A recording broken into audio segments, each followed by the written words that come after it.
We are back now with NBC News In Depth and our special series by our chief science correspondent, Robert Bazell, who recently traveled to Iraq to see firsthand the heroic men and women who take such good care of this nation's war wounded.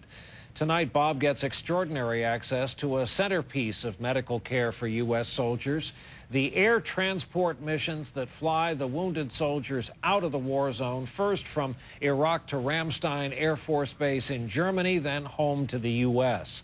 While some of it is indeed hard to watch, the medical professionals you're about to meet command our respect.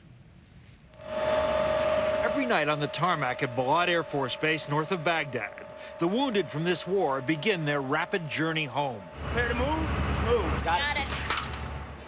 With precision and gentleness, 22-year-old specialist Evan Cole of Traverse City, Michigan, is loaded onto the C-17 that's been converted into a flying intensive care unit.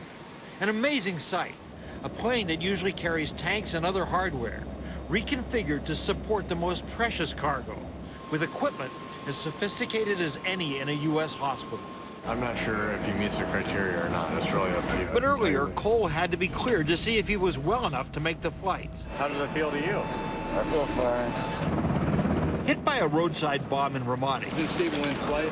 It's alert and oriented. Cole was transferred, like every wounded soldier or Marine, to the combat hospital in Balad. All right, so we're just sorting some things out, and then we're going to probably take you to the operating room here and at least change the dressing on your leg. Orthopedic surgeon Colonel Mark Richardson runs the checkup. He usually works at Wilford Hall Hospital in San Antonio. But he's volunteered for a second tour here because he says there is no medicine like this. Evan, yes, it's Richardson again. Pull your big toe up.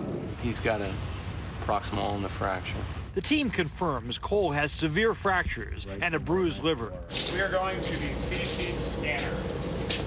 Star Trek medicine at its finest. And runs a CT scan to see if he needs immediate surgery. Just pour some of that saline on this. Dr. Richardson wants to take Cole to the operating room, but the plane is leaving soon.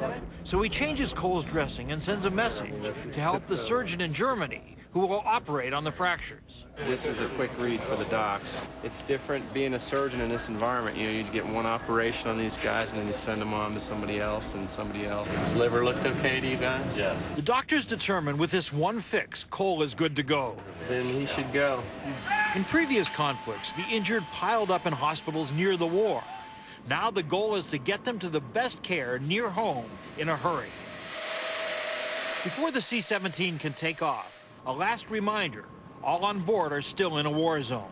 Once we start, I'll be turning the lights back down again for our combat exit. The plane will climb fast with no lights to avoid possible rocket attacks. Even though the patients are well cared for, this is still an airplane with vibrations, pressurization, and lots of noise. So the team of doctors, nurses, and respiratory therapists monitor the patients continually. How's that arm, man? All right? Just a little bit that way. You all right? Just a little bit. All right, on the first leg of a three-continent lifeline that has changed military medicine. Robert Bazell, NBC News, on the Air Force AirVac mission. And by the way, the number of wounded soldiers transported out of Iraq is now averaging about 750 a month. And as for Specialist Cole, the young man we just saw featured in Bob's report, he is currently at Walter Reed and receiving further care. Tomorrow night, in part 3 of this series, the many Iraqi civilians who get caught in the crossfire in the war, including women and children, and the care these American medical experts give them as well.